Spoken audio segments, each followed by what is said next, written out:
Oi, pessoal, sejam bem-vindas, bem-vindos e bem-vindes ao nosso programa. Está no ar mais um episódio do Estúdio Unesp. Então se prepare para conhecer mais do audiovisual universitário. E hoje vamos saber um pouco mais sobre Laika, Tito e o Universo, a série animada criada por Vitor Brits, aluno do curso de Rádio e TV da Unesp de Bauru.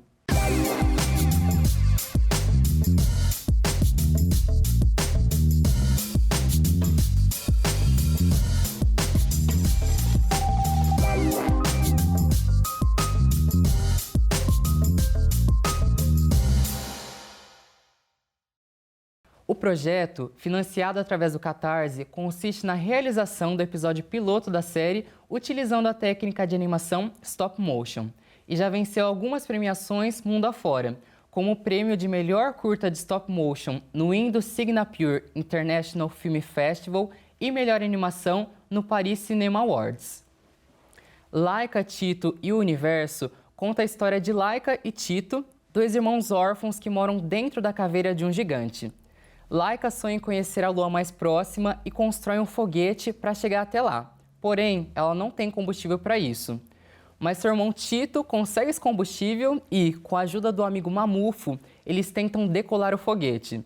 O que acaba que não dá muito certo e revela um grande mistério. Bom, eu imagino que vocês já devem estar bem curiosos para ver essa aventura. E não perca o próximo bloco, porque vamos mergulhar nos bastidores dessa produção em uma entrevista imperdível com o Vitor Brits, diretor e idealizador do projeto. Então se ajeita no sofá e pega a pipoca para assistirmos juntos a essa aventura.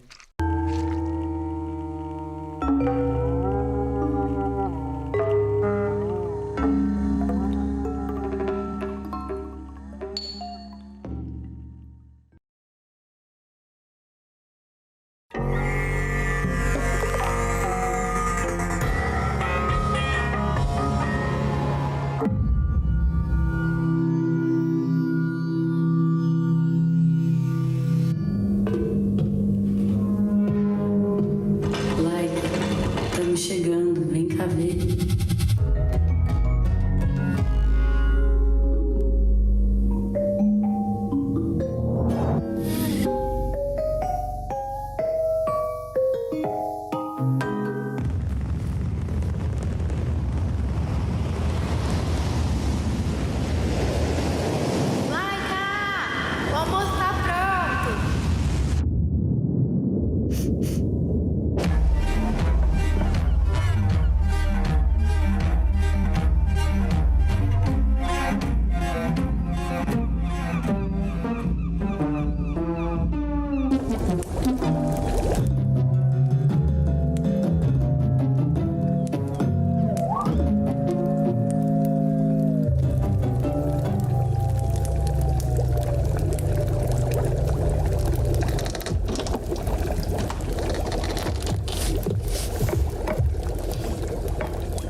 Laika, por que tá com essa cara triste? Vamos montar. Se sopa de gaivota. É gaviota, Tito. Esqueci, mas o que tá te deixando triste? É que todo mundo da minha idade tá indo viajar pra lua mais próxima. Todos ganham foguetes dos pais. Mas ué, você não conseguiria construir seu próprio foguete? Claro que sim, Tito. Inclusive é aquele que tá pronto e parado lá na garagem. Ué, por que só não foi? Você foi e não me chamou. Para com isso, Tito. Eu só não tenho combustível. É uma pérola radioativa, um recurso muito, muito raro. A gente teria que trocar tudo que os pais deixaram só pra conseguir uma. Isso daqui? Putz grila, Tito, da onde você tirou isso? Então, faz umas 2 semanas que eu tô cavando um túnel daqui até a casa do Mamufo. Aí, no meio do caminho, achei umas pedras brilhantes. Aí, fui até a casa do Bruxermeto pra ver se ele trocava por alguma coisa e ele deu isso aí. Pronto, Tito. Essa pérola vai ser nossa passagem pra lua mais próxima. Vamos conhecer o zoológico dos robôs orgânicos. E as cataratas de mingau de aveia. Pera, mas antes, a gente precisa levar o foguete pro campo de Marte pra decolar. Se a gente tentar voo aqui da pradaria, vamos pôr fogo em tudo. Precisamos de alguma forma de levar o foguete pra lá. Vamos chamar o Mamufo. Ele topa ajudar a gente. Boa! Vou ligar pra ele.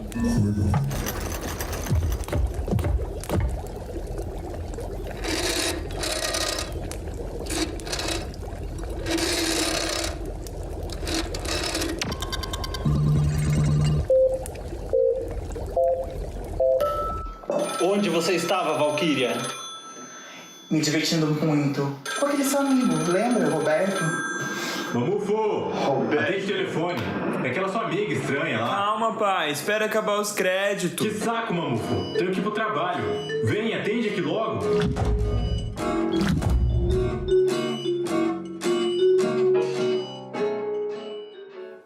Oi, Laika. Sei se seu irmão precisa de ajuda pra carregar o foguete? Entendi. Beleza, passa aí hoje à tarde então, ok? Isso aí é seguro? Ah, acho que sim. Eu acho que consigo teletransportar o foguete, sim.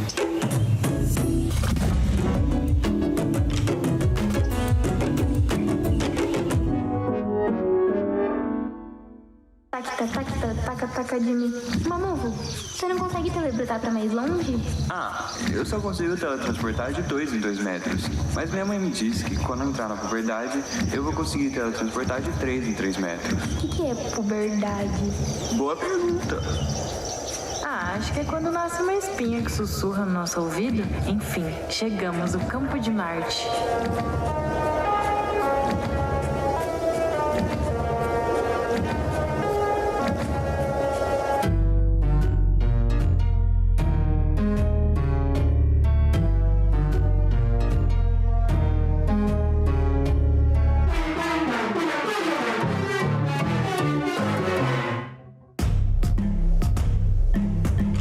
Tem certeza que isso aqui é seguro?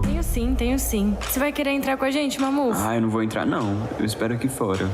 Tito, trouxe a pérola. Perfeito. Vamos entrar.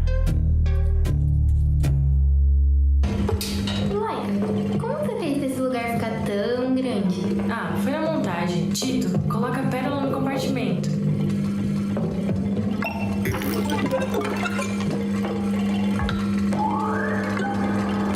A mini capivara vai terminar o trabalho. O que quer dizer isso aí? Olha lá. Laika, ele tropeçou. Isso é normal? É normal sim, Tito. Tá fazendo muito barulho. Pera um pouco. Laika, tá tudo tremendo. Tá dando certo. Laika! Tito, corre que vai explodir!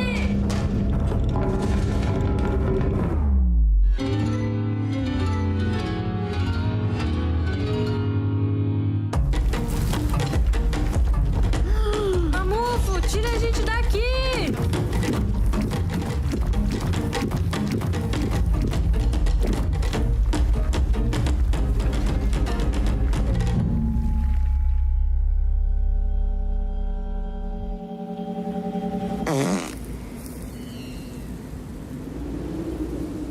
Desculpa, Tito, desculpa. Você tá bem?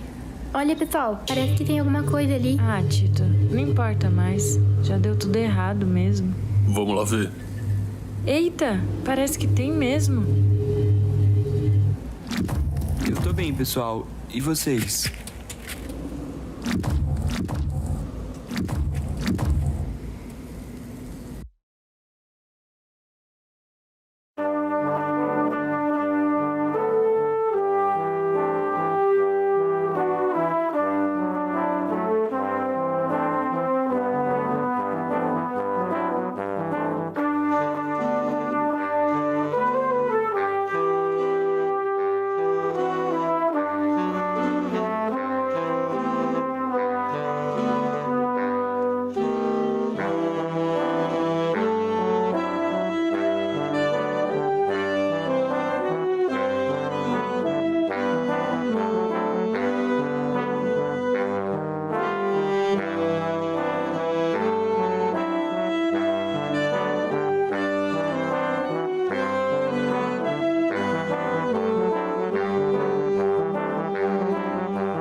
Hoje, o Explica Aí vai contar um pouco para você sobre aquele tipo de animação que a gente amava ver quando era criança, o stop motion.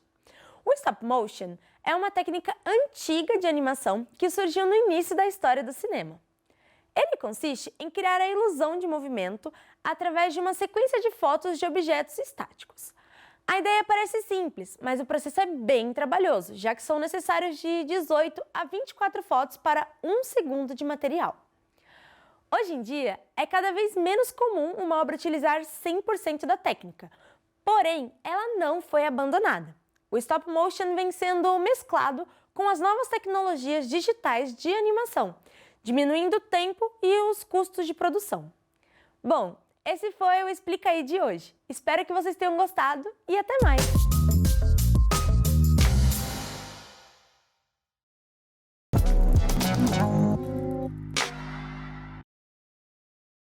Estamos de volta com o Estúdio Unesp. E nesse bloco nós vamos conhecer quem está por trás dessa obra fantástica que a gente acabou de assistir. E claro, vamos ficar por dentro de tudo que rolou nos bastidores dessa produção. Laika, Tito e o Universo foi criado pelo animador e editor Vitor Brits, formado pelo curso de Rádio e TV da Unesp Bauru e que mergulhou no mundo da animação lá em 2010 e desde então não parou mais. E o Vitor já está aqui com a gente. Vitor, seja muito bem-vindo. É uma honra ter você novamente ao Estúdio Unesp e para falar sobre esse projeto tão especial. Olá, obrigado pelo convite. Vitor, vou só contextualizar os nossos espectadores. Para quem não sabe, o Vitor é meu veterano na faculdade. Quando eu acessei a Unesp, eu tive a oportunidade de acompanhar um pouco do processo de produção de Laika, Tito, Universo. E hoje eu separei algumas perguntinhas aqui para a gente se aprofundar ainda mais nessa aventura. Para início, eu queria saber de onde surgiu a ideia da história e dos personagens, de onde você tirou as referências. Então, eu sempre tive vontade de fazer um desenho animado, né? Eu gostava de ficar criando, sei lá, universos fantasiosos na minha mente, assim. E a ideia partiu da intenção de fazer isso como TCC mesmo, assim, né? Eu tinha antes uma ideia de um curta-metragem em live action mesmo que eu queria fazer. E aí, em 2019, eu estava em uma aula, assim, do professor Jefferson, e ele estava falando sobre editais de animação. Eu fiquei inspirado, assim, e falei, não. Porque animação é uma coisa muito difícil, eu sabia disso, e eu ficava um pouco com medo de tentar fazer um projeto maior nesse sentido, né? Só que aí, sei lá, eu tomei coragem para fazer isso e comecei a pensar numa história, assim, sabe? Eu queria que fosse algo de ficção científica, que fosse meio medieval, assim, também, e a partir daí surgiu a história. Uma história magnífica. Eu também tenho bastante interesse pela área da animação e eu acho o stop motion, especificamente, muito, muito desafiador. Então, parabéns pela execução tão plena e tão boa desse projeto. E em segundo momento, já falando também da questão de stop motion, a gente viu que você trouxe para as telas um estilo de animação que marcou a infância de muita gente, inclusive a minha. Eu tenho referências fortes de stop motion de filmes como A Fuga das Galinhas, o programa Pingo, Pinguim. E eu queria saber por que você optou por essa técnica de animação e não a digital. Essa é uma questão complexa, assim. Eu não sei direito a resposta para isso, mas na época eu tinha tido umas experiências com stop motion no passado, assim, de umas oficinas. Eu gostava de fazer alguns experimentos e eu sabia quão difícil era, assim. Mas eu não tinha muita experiência em fazer, não, assim. Eu queria fazer em 2D no começo, sabe? Porque é uma estética que eu gosto bastante, das referências que eu tive na minha infância, dos desenhos animados, tipo Hora de Aventura, do Dudu e Edu, essas coisas que passavam, né? E o stop motion veio no sentido que eu tinha medo de fazer o desenho e fazer tudo em 2D, que de certa forma também é muito difícil, assim. Principalmente que no stop motion você cria um cenário, você cria uns bonecos, você consegue manipular aquilo, assim, na hora, sabe? O 2D você tem que criar muito do zero, assim. Não que o stop motion você não tenha que criar, mas, sabe, é um processo que eu não tinha tanta familiaridade quanto o stop motion. Aí eu acho que foi por isso que eu escolhi isso, em detrimento da animação 2D, né? Mas sempre foi uma estética que eu era apaixonado, assim, nos filmes que eu achei na minha infância, que nem Fuga das Galinhas, assim. Tem aqueles filmes do Wes Anderson também, que são muito bons, que é O Fantástico Senhor Raposo e Ilha de Cachorros, assim. E esse tipo de estética me chamava muita atenção, assim. Principalmente por ser uma estética que chama a atenção para a construção do audiovisual, assim. Eu gosto do stop motion porque ele é imperfeito, porque ele mostra as texturas dos materiais que foram construídos, assim, sabe? Eu gosto desse tipo de estética, assim, sabe? E o stop motion permite a gente também muito a colocar a mão na massa, né? A gente vê o processo acontecendo concretamente ali na nossa frente, diferente do digital, por exemplo. Agora, caminhando para o processo de produção da obra, do seu projeto, eu queria saber se foi algo contínuo ou se houve algumas mudanças ao longo do caminho. Então, foi um processo longo, né? E como todo processo longo, ele foi complicado e com muitas fases, assim, né? Eu comecei com a ideia em 2019, né? Que eu tive essa ideia mais ou menos em maio de 2019. E eu fiquei tendo só ideias muito abstratas, assim, na minha cabeça e ia contando para as pessoas na minha volta, assim, não tinha nem colocado nada por escrito ainda. E aí, a partir do momento que eu decidi a fazer isso como meu projeto de TCC mesmo, eu tentei elaborar um roteiro, sabe? Comecei a ter umas ideias visuais e isso foi um processo muito divertido já, né? De tentar transcrever o que está na sua cabeça para algo mais visual, sabe? Então, eu comecei a rascunhar alguns desenhos, comecei a pensar na identidade visual do que seriam os cenários, assim, junto com o roteiro, né? Uhum. E a partir do momento que eu tinha esse roteiro e algumas ideias de conceito visual, assim, eu comecei a fazer o Animatic, que é uma pré-visualização do produto final, geralmente desenhada, assim, bem rascunhada, mas que já tem a montagem, a sonorização e um pouco da animação, né? Isso foi já no começo de 2020, eu fiz bem nessa correria e tal. Mas aí veio a pandemia, né? E a minha expectativa inicial era entregar no final de 2020 esse produto, então veio a pandemia, a gente se afastou, eu fiquei alguns meses na casa da minha família. E aí foi até um processo bom para mim, porque eu tive mais tempo para amadurecer a ideia, assim, né? Com certeza. E nesse período de pandemia eu decidi aprender coisas que muitas vezes eu ia pedir para outras pessoas me ajudarem mais, assim, e trazer essas funções que eram de outras pessoas para mim, assim, porque eu queria muito que fosse um processo de aprendizado, né?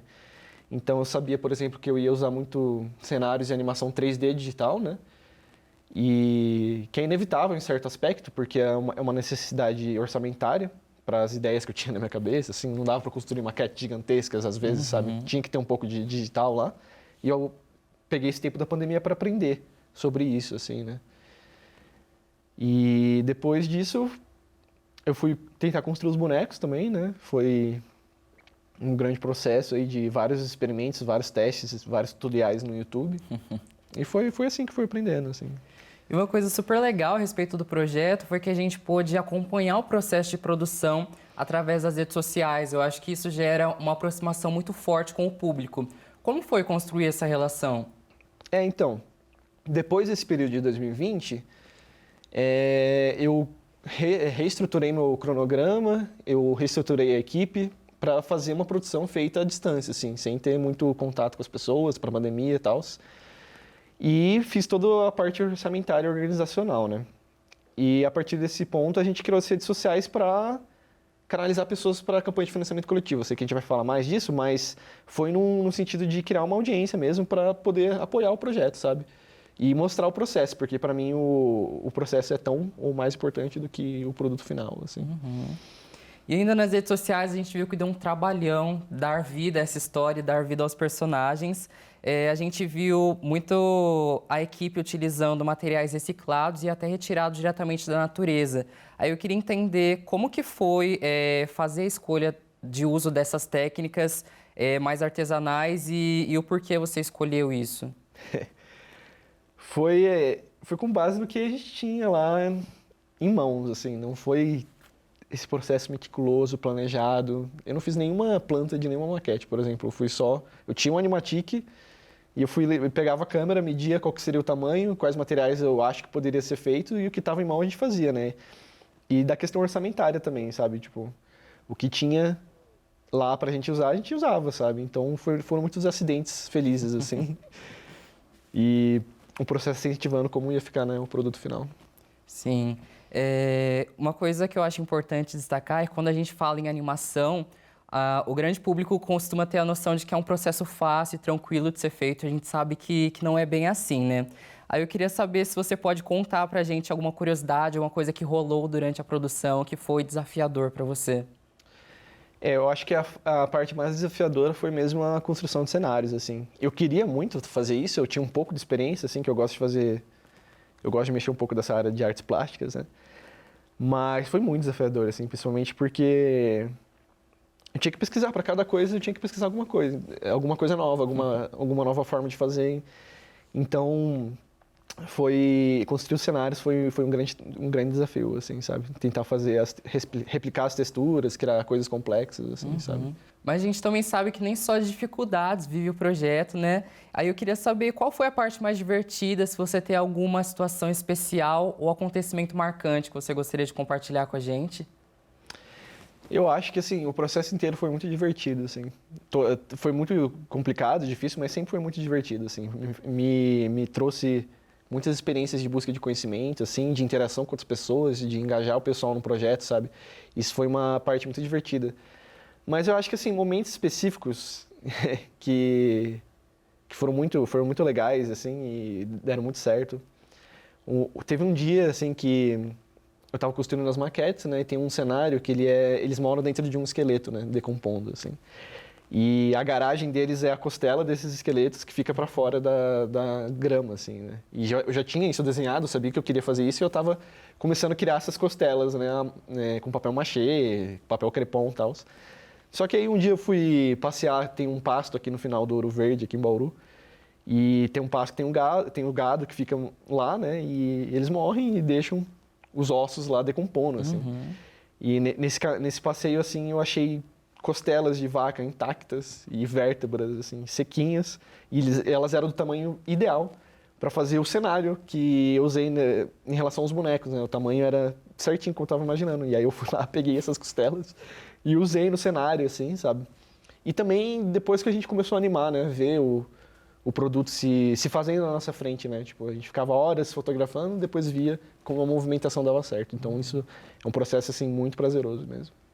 E a gente sabe que um projeto como esse demanda um investimento financeiro. A gente pôde acompanhar que você publicou um financiamento coletivo para tirar a ideia do papel, né? Aí eu queria saber como foi o processo, a ideia e também o resultado desse financiamento coletivo. Eu nunca tinha tido uma experiência assim muito concreta com financiamento coletivo, mas foi uma coisa assim, eu ia fazer esse projeto independente se eu conseguisse financiamento ou não. Então, com os recursos que ia ter, eu ia realizar, sabe? Mas foi necessário no final, assim, sabe?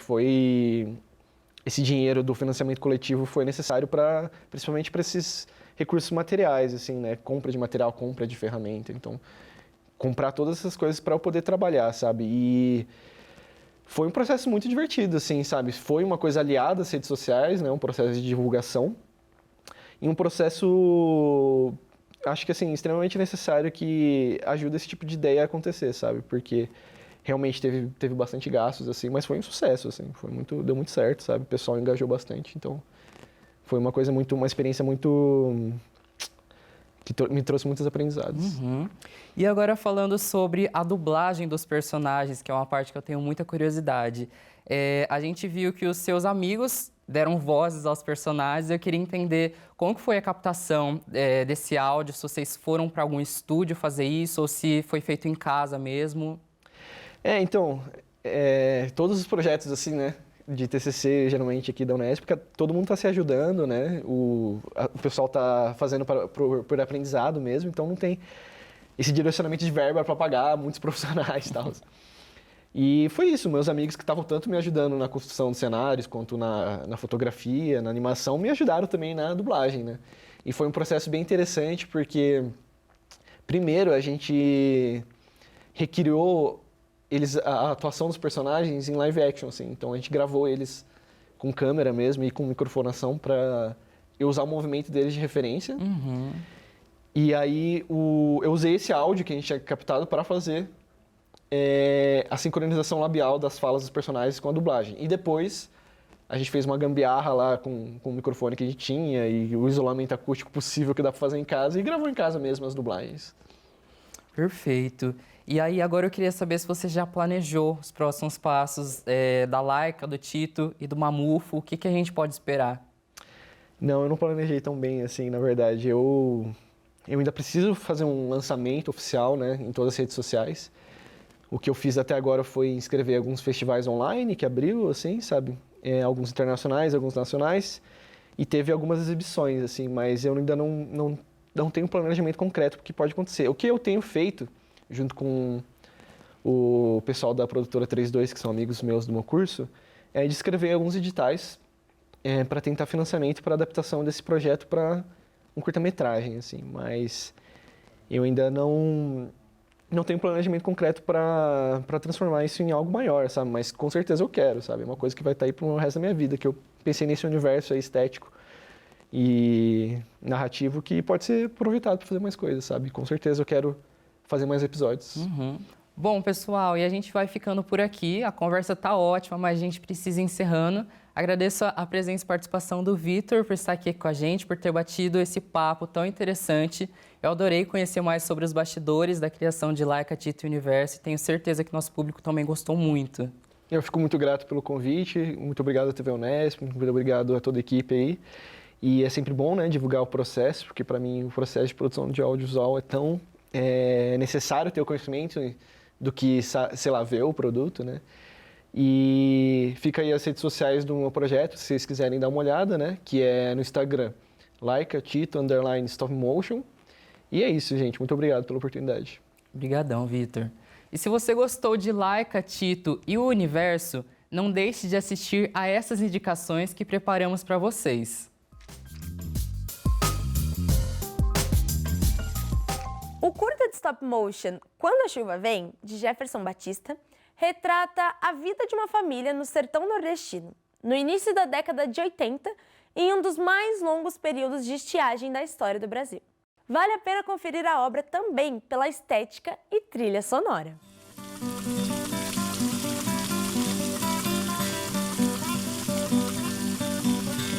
A nossa segunda indicação é outra animação brasileira. Júnior é uma minhoca criança muito curiosa que acaba entrando em uma aventura em busca de uma resposta. Ô Manhé, mas por que a gente não pode cavar pra cima?